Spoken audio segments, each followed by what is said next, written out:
Video like जरूर कर लीजिए और ऐसे वीडियो लगातार फ्री में पाने के लिए चैनल को तुरंत सब्सक्राइब कर लीजिए और बेल आइकन को जरूर टैप कर लीजिए ताकि आगे भी सारे वीडियो आपको मिलते रहे। यूट्यूब में फॉलो करते हैं तो प्लीज ये वाला फ्री टेलीग्राम चैनल जरूर ज्वाइन कर लीजिएगा। सारे नोटिफिकेशन सारे अपडेट यहीं पे आते हैं, ध्यान रखिए। Hello friends, welcome back to our YouTube channel CSAT preparation. उम्मीद है कि आप स्वस्थ होंगे और बेहतर तैयारी कर रहे होंगे। फ्रेंड्स, आज की इस क्लास में हम लोग यूपीपीसीएस प्री 2024 के लिए सी सेट मैथ्स की एक महत्वपूर्ण क्लास शेषफल प्रमेय अर्थात रिमाइंडर थ्योरम की शुरुआत करने जा रहे हैं। इस क्लास में हम लोग बेसिक कॉन्सेप्ट्स को समझेंगे और इसके एडवांस कॉन्सेप्ट और पीवाईक्यूज़ का डिस्कशन अगले क्लास में किया जाएगा। दोस्तों, यह क्लास सभी प्रकार के स्टेट पीसीएस एग्जाम या वनडे एग्जाम के लिए समान रूप से उपयोगी है, जहां पर मैथ्स के प्रश्न देखने के लिए मिलते हैं। तो चलिए दोस्तों, शुरू करते हैं अपने क्लास को, आगे बढ़ते हैं। देखिए, यहाँ पर टीम के पेड कोर्सेज से जुड़े कुछ इन्फॉर्मेशन दिए गए। अगर आप टीम के पेड कोर्सेज से जुड़ना चाहते हैं तो इन दिए गए नंबर पर कॉल करके प्रक्रिया समझ सकते हैं। इसके अतिरिक्त ये ज्ञान सर का व्हाट्सअप नंबर है, आप यहाँ से व्हाट्सअप के माध्यम से भी जानकारी प्राप्त कर सकते हैं। अगर आपने अभी तक प्ले स्टोर से स्टडी फॉर सिविल सर्विसेज का एप्लीकेशन इंस्टॉल नहीं किया तो जरूर इंस्टॉल कीजिएगा, जिसकी सहायता से आप पेड कोर्सेज से भी आसानी से जुड़ जाएंगे और साथ ही साथ जितने फ्री इनिशिएटिव्स हैं आप उनका भी लाभ प्राप्त कर पाएंगे। तो चलिए दोस्तों, अब आगे बढ़ते हैं अपने क्लास की ओर। देखिए, आज हम लोग शुरुआत करने जा रहे हैं शेषफल प्रमेय अर्थात रिमाइंडर थ्योरम की। इससे पहले की क्लास अगर आपने नहीं देखा है तो आप प्लेलिस्ट में जाकर जरूर देखिएगा। शेषफल प्रमेय को पढ़ने के लिए इससे पहले जो जितने भी टॉपिक पढ़ाए गए जैसे विभाज्यता प्रमेय, उसका आना बहुत आवश्यक है। विभाज्यता प्रमेय अगर आपको नहीं आएगा तो थोड़ा बहुत दिक्कत आपको शेषफल प्रमेय में देखने के लिए मिलेगा, तो आप उसे जरूर देख लीजिएगा। चलिए दोस्तों, बढ़ते हैं क्लास की ओर। देखिए, अगर हम बात करेंगे शेषफल अगर बात करेंगे तो ये दो तरीके को होता है। एक होता है धनात्मक शेषफल और एक होता है ऋणात्मक शेषफल। लेकिन जब कभी भी लिखने की बात आती है, आंसर टिक करने की बात आती है, तो हमेशा धनात्मक शेषफल को टिक किया जाता है, ऋणात्मक शेषफल का अस्तित्व नहीं माना जाता है।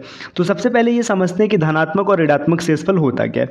जैसे मान लीजिए एक छोटा सा क्वेश्चन है आपके सामने, हमें भाग देना है 81 का 10 से। अब यहाँ पे हमें ये भाग करना है। देखिए, आप टेबल पढ़ेंगे 10 8 80 है ना, 10 8 80 होता है। यहाँ पे आप 80 लिखेंगे और यहाँ पे रिमाइंडर बचेगा 1। ठीक, तो यहाँ पे जो शेष 1 बचा ये पॉजिटिव संख्या, तो ये आपका धनात्मक शेष बना। अब यही मान के चलिए यहाँ पे भाग ऐसे करना होता, ये 10 है और यहाँ पर ये 79 है। ठीक, अब यहाँ पर पहाड़ा पढ़ेंगे 10 7 70, 9 बचेगा, पॉजिटिव होगा। मान के चलिए ऐसा पहाड़ा होता जहाँ पे 9 बार पहाड़ा पढ़ना थोड़ा सा मुश्किल होता, तो आप इसको ऐसे मान लेते 10 8 80 और यहाँ पर 80 आ जाएगा। अब यहाँ पर रिमाइंडर मिलेगा -1। तो देखिए, ये जो 1 प्लस में, तो ये तो बिल्कुल सही है। जो रिमाइंडर माइनस में होता है तो इसको प्लस में कन्वर्ट करने के लिए यहाँ पर जो भाजक होता है इस भाजक में इसे जोड़ दिया जाता है। तो 10 में अगर आप -1 को जोड़ेंगे तो यहाँ पर मिलेगा 9, तो इसका जो शेषफल आएगा ये 9 आएगा। तो आप भाग करके भी चेक कर सकते हैं, यही आएगा। बहुत बार ऐसे प्रश्न मिलते हैं जहां पे ऐसे डायरेक्ट पॉजिटिव वाला भाग करना मुश्किल होता है, तो वहां पर ये निगेटिव रिमाइंडर भी काम करता है। दोस्तों, अब आपको समझ में आ चुका होगा कि निगेटिव रिमाइंडर क्या होता है। जैसे मान के चलिए हमने यहाँ पे एक क्वेश्चन लिखा है 11 और ये भाग करना है 120 में। ठीक, अब देखिए 120 में भाग करना, अगर यहाँ पे हमें टेबल पढ़ना है तो ये 11 का स्क्वायर सबको याद है, 11 ग्राम में 121, तो आप यहाँ पर लिखेंगे 11 ग्राम में 121, घटाएंगे तो -1 मिलेगा।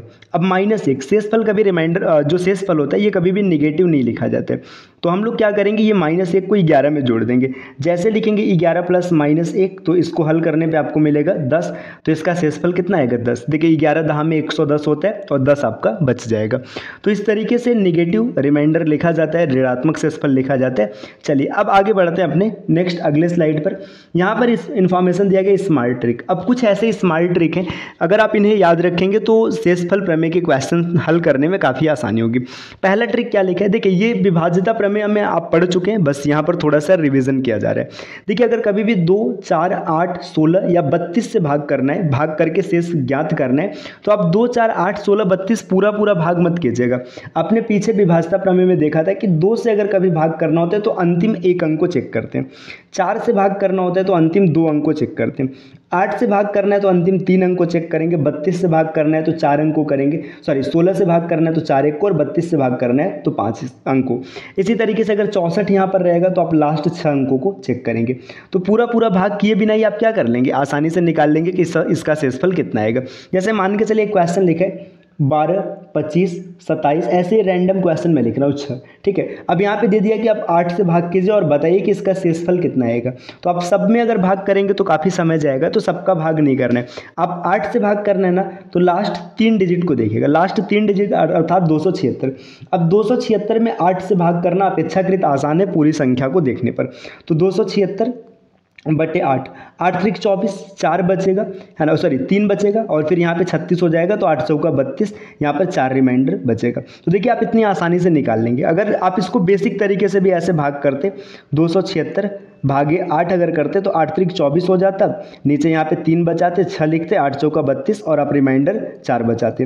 तो यहाँ पे देखिए ये काफ़ी आसान हो जाएगा, क्योंकि अगर पूरे को भाग करना होगा तो काफ़ी समय लगेगा, और एग्जाम में क्वेश्चन जल्दी करना होता है, वहाँ पर समय नहीं होता है। दोस्तों ये ट्रिक याद रखिएगा। अब जितने लोगों ने विभाज्यता प्रमेय में इस कॉन्सेप्ट को सीखा है तो उनको ये तुरंत क्लियर हो गया, अब इससे ज़्यादा परेशान होने की आवश्यकता नहीं है। इसी तरीके से अगले स्लाइड पर क्या इन्फॉर्मेशन दिया, अगर कभी भी 5, 25, 125 या 625 से भाग करना है, भाग करके शेष प्राप्त करना है, तो आप क्या करेंगे, अंतिम 1, 2, 3 या 4 अंकों में भाग करेंगे। जैसे मान लीजिए क्वेश्चन यहाँ पे मैंने लिख दिया 12, 25, 27, 54 है ना, ये क्वेश्चन लिखा है, और मैंने बोला कि इसमें आप 25 से भाग करके बताइए क्या शेष आएगा। तो आपको पूरी संख्या में भाग करने की आवश्यकता नहीं है, 25 से भाग करने, सिर्फ लास्ट के 2 अंक देखिएगा। 25 दूना कितना हो जाएगा, 50 हो जाएगा। अब यहाँ पे रिमाइंडर बचेगा 4।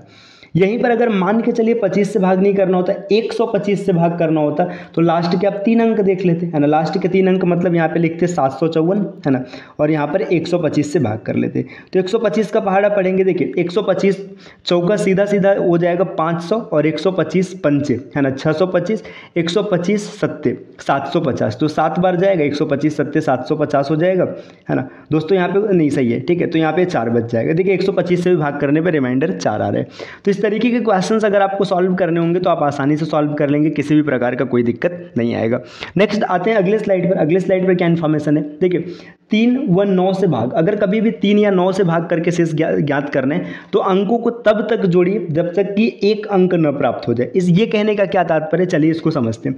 मान लीजिए आपके सामने क्वेश्चन लिखा है 2, 3, 5, 7, 6, 9, 8, 4, 2 और यहाँ पे भाग करना है 9 से। तो ये कहने का मतलब है कि आप इसको तब तक जोड़ते रहिएगा जब तक ये सिंगल डिजिट में ना कन्वर्ट हो जाए। जैसे देखिए 2, 3, 5, 5, 10 है ना, 10। अब 10 का मतलब 10 को आप कितना लिख सकते हैं, चाहे तो आप 1 लिख लीजिएगा या फिर पूरा जोड़ लीजिएगा, ये आपके ऊपर है ना। तो ज़्यादा अच्छा है कि हम इसको जोड़ लेंगे। देखिए 5, 2, देखिए 3, 2, 5, 5, 10, ये कहने का मतलब यहाँ तक 1 आ गया। देखिए ये 1 और यहाँ पे 8, 8 1 9 मिल के खत्म हो गया, 9 भी खत्म हो गया है ना। 7, 6, 13, 13 और 4 17, 17 और 2 19, 19 कहने का मतलब है 9, 1 10 और लास्ट में फिर से 1 बचेगा है ना। ये थोड़ा सा बड़ा क्वेश्चन था, इसको छोटे क्वेश्चन से समझाते हैं तो अच्छा क्लियर हो जाएगा। मान के चलिए यहाँ पे हम लोगों ने एक क्वेश्चन लिखा, क्वेश्चन क्या है कुछ रुकिए और छोटा है लिखते हैं, 2, 3, 2 है ना। इसको भाग करना है 9 से, और 9 से भाग करके आपको बताना है शेष कितना मिलेगा। इसको समझने के लिए हम लोग छोटे क्वेश्चन से देख रहे हैं। तो देखिए कुछ नहीं करना है, इसको जोड़ दीजिए, 2, 3, 5, 2, 7। ये जोड़ने पे, अंकों को जोड़ने पर 7 आ रहा है, तो अगर आप इसको भाग भी करेंगे तो रिमाइंडर इसका कितना आएगा, 7 आएगा। चलिए भाग करके चेक कर लेते। देखिए 232 और भागे में 9, तो 9 दूना 18 आप लिखेंगे, यहाँ पे बचेगा 5, फिर यहाँ पे कितना आएगा, 2 आएगा।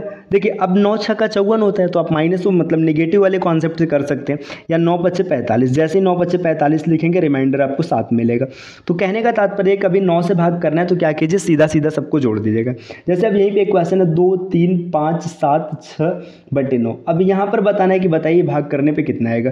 तो देखिए आप सबको जोड़ेंगे, 2, 3, 5, 5, 10, 10, 7, 17, 17, 6, 23, तो 23 आ रहा है। तो 3 और 2 को भी जोड़ दीजिएगा, 3 और 2 5, तो इसका शेषफल कितना आएगा, 5। तो अब आपको ऐसे पूरा जोड़ने की आवश्यकता नहीं, एक एक अंक को जोड़ने की आवश्यकता नहीं है। जहां पर 9 का मल्टीपल बन जाएगा ना, उसे कैंसिल कर देंगे। जैसे देखिए 7 और 2 9, ये आपस में कैंसिल हो गया। 6 और 3 9, ये भी कैंसिल हो गया, लास्ट में बचा है 5, तो इसका रिमाइंडर मिलेगा 5। यही कहानी 3 के साथ भी किया जाएगा। अच्छा मान के चलिए अगर लास्ट में ये जैसे 3 वाली बात होती तो 5 बचता, तो 5 शेषफल नहीं कहते, इसे 3 से भाग दे देते, तो यहाँ पर 2 आपको रिमाइंडर मिल जाता, तो असली शेषफल 2 देखने के लिए मिलता। चलिए आते हैं अगले स्लाइड पर। देखिए नेक्स्ट यहाँ पर अब कुछ क्वेश्चन दिए गए। देखिए पहला क्वेश्चन है 125 प्लस 65, इसे 8 से भाग करना है। देखिए यहाँ पर ये छोटा प्रश्न है तो आप इसे जोड़ सकते हैं, लेकिन हाल फिलहाल यहाँ पे जोड़ना नहीं, आप कॉन्सेप्ट सीखिए। देखिए 120 है, 125 है ना, 125 में 8 से भाग दीजिएगा, 15 × 120 होता है, यहाँ से रिमाइंडर 5 बचेगा, प्लस इस 65 में भी 8 से भाग दीजिएगा। 65 में अगर आप 8 से भाग देंगे तो 8 8 64, रिमाइंडर 1 बचेगा और बटे 6, 5 और 1 6, सॉरी यहाँ पर 8 है ना, 5 और 1 6 बटे 8, तो इसका शेषफल कितना आएगा 6 आएगा, है ना। इसका शेषफल हो जाएगा 6। ऐसे ये बटे 8 लिखने की आवश्यकता नहीं थी क्योंकि यहाँ पे 6 ही मिल रहा है। अगर इससे बड़ा होता तो हम लिख के चेक करते। जैसे इस क्वेश्चन को देखें, 420 गुणे 312 गुणे 921 बटे 16। अब ये कैलकुलेशन करना काफ़ी टफ है ना। टफ कहने का मतलब है इतने बड़े गुणे अगर आप कराएंगे तो काफ़ी समय लगेगा। तो यहाँ का तरीका क्या है कि 420 में पहले 16 से भाग दीजिएगा। तो देखिए 16 दूना 32, यहाँ पर कितना बचेगा 10, मतलब 100 बचेगा, है ना। 16 छक्का 96। तो ये अगर आप इससे भाग करेंगे 16 से तो आपको शेषफल मिलेगा 4। तो यहाँ पर 4 लिखेंगे। गुणे, अब देखिए यहाँ पर 16, ये 312 में करना है, 16 दहा में 160 हो जाएगा, और फिर अगर 16 बिसह में लिखते तो 320 होता, मतलब यहाँ पे ये 8 कम है। अगर इसमें भाग करेंगे तो आपको रिमाइंडर 8 मिलेगा। आप करके चेक कर लीजिएगा। देखिए ये कैसे पता चला, ऐसे समझिएगा ना। 16 में अगर 20 का गुणा कराते तो 320 मिलता, है ना। हम 19 का गुणा कराएंगे तो 304 मिलेगा। 304 मिला तो ये घटाने पे आपको 8 मिल गया। तो यहाँ पे आपको रिमाइंडर 8 मिला है। इसके बाद फिर इसको देखेगा, देखिए 921 है, यहाँ पे 16 से भाग देना है तो 16 पचे 80, 12 बचेगा। देखिए 16 पचे 80 लिखेंगे तो 12 बचेगा, फिर 1 उतरेगा। 16 पचे 80, 16 छक्का 96, ठीक है, 16 सत्ते 112, ठीक है। तो यहाँ पे 112, ये कितना बचेगा 9 बचेगा। अब देखिए 8 9 72। अब यहाँ पे देखिए इसमें आपको भाग करना है 16 से। तो देखिए 8 चौका 32 और गुणे 9, 32 गुणे 9 आप करेंगे, जितना भी आएगा उसमें 16 से भाग कर लेंगे तो आपको रिमाइंडर मिल जाएगा। अगर दोस्तों कैलकुलेशन में हल्की फुल्की मिस्टेक हुई तो आप उसे समझ लीजिएगा। आपको कॉन्सेप्ट समझने की आवश्यकता है ना। जैसे पीछे भी बताया गया कई जगह अगर लिखने में कोई त्रुटि हुई तो उसके लिए मतलब आप यहाँ पे उस त्रुटि को नहीं लेना है कि ये लिखने में गलती हुई, आपको कॉन्सेप्ट समझना है। देखिए यहाँ पे इन सबका मल्टीप्लाई कराएंगे, है ना। 8 चौका 32, 32, देखिए यहाँ पे 32 हो गया, गुणे 9 हो गया और बटे में 16 हो गया। देखिए 32 ये पूरी तरीके से डिविजिबल है, मतलब यहाँ पे 0 आएगा तो रिमाइंडर भी आपको 0 मिलेगा। आप कैलकुलेट करके चेक कर सकते हैं, है ना। तो यहाँ पे 0 शेष बचेगा। नेक्स्ट आते हैं अगले स्लाइड पर। देखिए अगले स्लाइड पे क्या क्वेश्चन है। देखिए यहाँ पे क्वेश्चन दिया 77, 85 और 93, इन तीनों का गुणा है। तो देखिए गुणा करना तो मुश्किल है, तो गुणा नहीं करना है, सीधा 9 से भाग कीजिएगा। देखिए 9 छक्का 9 8 72 होता है। अब यहाँ पे 5 बचेगा, 5 गुणे, देखिए आगे देखते हैं। 9 9 81, 4 बचेगा, है ना। 9 दहा में 90, 3 बचेगा और बटे में 9। देखिए 5 चौका 20 3 60, 60 बचा, 60 बटे 9 तो 9 छक्का 54, और 54 के बाद कितना बचेगा 6 शेष बचेगा। अगर आप इस क्वेश्चन को बेसिक तरीके से भी सॉल्व करेंगे तो आपको रिमाइंडर कितना मिलेगा 6 मिलेगा। तो देखिए ना कितने बड़े बड़े क्वेश्चन कितने आसानी से सॉल्व हो जा रहे हैं, बिल्कुल भी टाइम नहीं लग रहा है। यहाँ पे एक क्वेश्चन है, इसमें सब कुछ जोड़ करके आप 5 से भाग देंगे, है ना। तो इसमें आप पहले वाले फार्मूले को याद कीजिए। अगर कभी 5 से भाग करना है तो हम लास्ट डिजिट में भाग करेंगे। 127 में 5 से भाग करेंगे तो 2 मिलेगा रिमाइंडर। 139 में करेंगे, देखिए यहाँ पे आप प्लस का 4 भी लिख सकते हैं या माइनस का 1 भी लिख सकते हैं। प्लस का 4 बचा, यहाँ पर भाग करेंगे तो आपको 1 मिलेगा और फिर भाग करेंगे तो प्लस का 4 मिलेगा, ठीक। देखिए 4 2 6 और 1 7 4 11, 11 बटे 5, 5 दूना 10, 1 रिमाइंडर बचेगा। तो यहाँ पे इसका सही उत्तर हो जाएगा 1। देखिए बड़े बड़े प्रश्न हैं खाली, आप अगर कॉन्सेप्ट के साथ चलेंगे तो चंद सेकंड में इन प्रश्नों को आप बना सकते हैं। पेन भी चलाने की आवश्यकता नहीं है, सिर्फ आप ऐसे निगाहों से देखेंगे और क्वेश्चन आपका पूरा सॉल्व हो जाएगा। नेक्स्ट अगले स्लाइड पर आते हैं दोस्तों। यहाँ पे क्वेश्चन है कि 21 22 25 79, मतलब 79 64 32 56 32 75 को 16 से भाग करने पर क्या शेष प्राप्त होगा, आपको ये बताना है। अब देखिए इसे 16 से भाग करने, अब 16 से भाग करने का मतलब क्या है, लास्ट 4 डिजिट के साथ आप भाग करेंगे, सबके साथ नहीं करना। अब जिसको कॉन्सेप्ट नहीं पता होगा, इतना बड़ा भाग है, वो भाग करने में काफ़ी समय लगेगा। तो आपको खाली लिखना है 32 75, और 32 75 में भाग किससे करना है, 16 से भाग करना है। देखिए 16 दूना 32, ये पूरा कट जाएगा, यहाँ पर 7 आएगा, भाग नहीं जाएगा, 0 बढ़ेगा, फिर 5 उतरेगा। अब देखिए अगर आपको टेबल नहीं याद है, मतलब सही से नहीं याद है, 16 चौका 64 दिमाग में नहीं आ रहा, तो सीधा पढ़िए 16 बचे 80। जैसे आप 80 लिखेंगे, यहाँ पे रिमाइंडर आएगा माइनस का 5, माइनस का 5 आ गया। अब आपको पता है कि रिमाइंडर माइनस में माना नहीं जाता है, माइनस को प्लस में कन्वर्ट करने के लिए 16 में जोड़ देंगे। तो 16 प्लस माइनस का 5, प्लस माइनस माइनस हो जाएगा, 16 माइनस 5, 16 माइनस 5 मतलब 11। तो इसका शेष आएगा 11। अब यहाँ पर आप देखिए क्या करते हैं, अगर इसमें 16 चौका 64 भी अगर पढ़ते तो आपको 11 ही शेष मिलता। तो आपको कॉन्सेप्ट के साथ रहना है, क्वेश्चन जल्दी बनेंगे, आपको कोई भी दिक्कत नहीं होगा।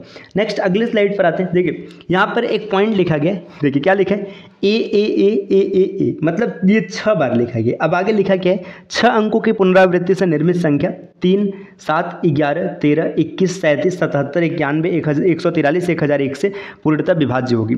मतलब कभी भी कोई संख्या अगर 6 अंकों के पुनरावृत्ति से बनाए तो ये इन सब संख्याओं से पूरी तरीके से कट जाएगी। जैसे देखिए अगर 3 की बात करेंगे तो 3 में आप क्या देखेंगे, देखिए 3 की बात करेंगे तो यहाँ पे अंकों का योग 3 से कटना चाहिए। देखिए 4 3 12, 4 3 12, 24 आ रहा है तो ये कट जाएगा 3 से। 7 की विभाजता क्या होता है, राइट साइड से 3 3 पेयर का जो डिफरेंस है 0 या फिर 7 का मल्टीपल होना चाहिए। 7 11 13 यही तीनों में ही लगेगा, है ना। तो ये तीनों भी आपको दिख रहा है। तो इस तरीके से आप डायरेक्ट याद रखिएगा, कभी भी इस प्रकार से 6 अंकों की संख्या लिखी जाएगी तो 3 7 11 13 21 37 77 91 143 1001 से पूरी तरीके से कट जाएगी।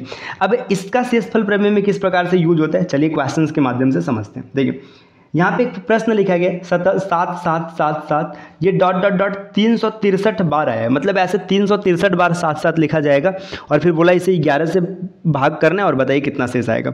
अब देखिए 363 बार ये सामान्यतः लिखना संभव नहीं, एग्जाम में तो लिखना संभव नहीं है। अब 363 बार है, अब हम क्या करेंगे, देखिए अब ऐसे समझ लीजिए 363 बार है ना। अब एक चीज़ आपने पीछे क्या लिखा कि जैसे ये मान लीजिए मैं लिख के दिखा रहा हूँ, ऐसे ये 6 पेयर बना, है ना। देखिए ये जो 6 पेयर है अगर हम इसको 11 से भाग देंगे तो पूरा पूरा कट जाएगा, मतलब इस 6 पेयर में कोई शेष नहीं मिलेगा। फिर अगला जो 6 पेयर है ये भी पूरा कट जाएगा तो इसमें भी कोई शेष नहीं मिलेगा। तो ऐसे 6 पेयर कटता जाएगा। तो 363 जो है 363 में 6 पेयर आपस में कटते जाएंगे तो 60 बार में जाएगा। तो 360 अंक ऐसे होंगे जो 60 पेयर बना के कट जाएंगे। बात समझ में आ रहा है ना। जैसे देखिए एक पेयर कटा तो 6 7 कट गए, है ना। फिर दूसरा पेयर कटा तो फिर से 6 7 कट गए। अब देखिए तीसरा पेयर कटेगा तो फिर से 6 7 कम हो जाएंगे, है ना। तो इस तरीके से जब 60 पेयर कट जाएगा तो 363 में से 360 बार का जो 7 है वो कट जाएगा। बचेगा कितना, खाली 3 बार बचेगा। तो 3 बार आप 7 7 7 लिखेंगे और इसको भाग देंगे 11 से। 11 7 77, है ना। जैसे आप 11 7 77 को काटेंगे लास्ट में 7 बच जाएगा। तो इस क्वेश्चन का जो सही आंसर होगा 7 होगा। देखिए क्या गजब का क्वेश्चन था, है ना। 363 बार लिखना संभव नहीं था लेकिन क्वेश्चन आपने आसानी से बना लिया। नेक्स्ट अगले स्लाइड पर आते हैं। देखिए क्वेश्चन है 6 6 6, इसको 61 बार लिखा गया और 37 से भाग देना है। कुछ नहीं करना है, आप सीधा सीधा लिखिएगा। देखिए 61 बार लिखा गया है ना, 6 का पेयर कैंसिल होगा, 6 दाम में 60 और जैसे ही 60 लिखेंगे 1 बचेगा। 1 बचने का मतलब है कि 60 पेयर ऐसे होंगे जो कट जाएंगे। जैसे अगर इसको 61 बार ऐसे लिखे होते हैं ना तो क्या होता है कि देखिए एक पेयर जब कटेगा तो 6 इसमें 6 बार का 6 हट जाएगा तो फिर बचेगा 55 बार। फिर दूसरा कटेगा तो उसमें बचेगा मतलब और कम हो जाएगा तो उसमें बचेगा 49 बार। तो ऐसे कटता जाएगा। लास्ट में क्या होगा, लास्ट में ऐसी परिस्थिति आएगी खाली एक 6 बचेगा और इसे भाग करेंगे 37 से तो 37 से भाग करने पे 6 रिमाइंडर मिलेगा। ये भी आप आसानी से कर लेंगे। इस तरीके से दोस्तों अगला प्रश्न यहाँ पर है 9 9 9 1088 बार लिखा गया और इसको 1001 से भाग करने पर क्या शेष मिलेगा। तो इसका सही उत्तर क्या होगा आपको कमेंट करके बताना है। अब दोस्तों ये पहली क्लास रही, यहाँ पे हम लोगों ने बेसिक कॉन्सेप्ट्स को सीखा है। अगले क्लास में थोड़ा सा और एडवांस वर्जन के क्वेश्चन का डिस्कशन करेंगे। तो चलिए मिलते हैं आपसे नेक्स्ट वीडियो में कुछ नए कॉन्सेप्ट के साथ। वीडियो अगर आपको पसंद आए तो लाइक कर दीजिएगा, चैनल पर पहली बार विजिट किया तो चैनल को सब्सक्राइब जरूर कीजिएगा। देखिए दोस्तों अभी भी 50% व्यूअर्स ऐसे हैं जो हमारे चैनल को सब्सक्राइब नहीं किए, तो प्लीज़ सब्सक्राइब कीजिए। चलिए मिलते हैं आपसे नेक्स्ट वीडियो में कुछ नए कॉन्सेप्ट के साथ, तब तक के लिए नमस्कार।